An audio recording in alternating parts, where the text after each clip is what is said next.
I mean, it gives me a sense of sort of how they like to work, how they like to communicate. Um, in fact, when I'm doing the cold calling on leads that I pick up, I used to try to start with text and see if I would get a reply. And often people are kind of like standoffish, rarely would get a text back. So then I realized, okay, I got to get them on the phone talking. And even that can be a challenge. I'll leave messages. I was watching some of the previous podcasts that you've done about one with a gentleman who it was just his job to follow up on leads, then pass them on. So he was doing that all day.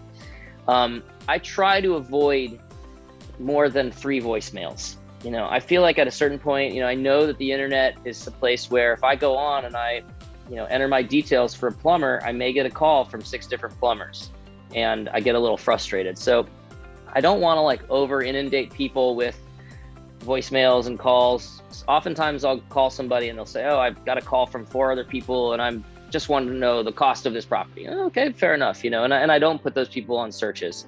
I'm a true believer that there's enough people out there online that are looking, even in a tough market like this in LA, where it's very seller oriented, and a lot of buyers right now are just kind of, unless they're moving here or they've got twins on the way, or just specific reasons they need to buy, it's really a tough market right now. So that said, I'm more of, maybe I'm segueing, but I'm more gentle with people in terms that I'm not the type of realtor that will get on the phone and tell you 9 reasons why now is the time to buy.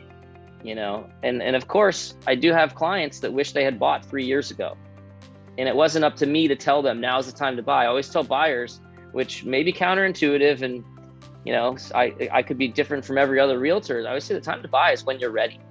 Now, of course, interest rates should factor in, and the property values should, and whether you can afford. There's a lot of factors at hand.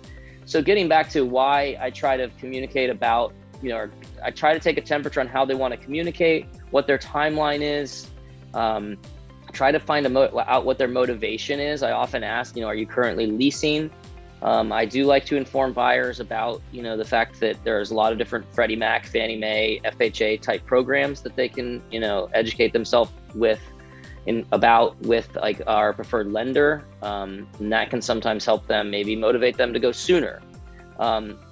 But all in all, it's questions and then listening and taking notes so that I'm able to, that's key, is that I always have a notepad right there. So I'm just scratching notes, 2-bedroom minimum, this square footage, okay, lot size, a lot of factors, because I don't want to over inundate. I never want to send anybody more than about 20 listings, 25 max.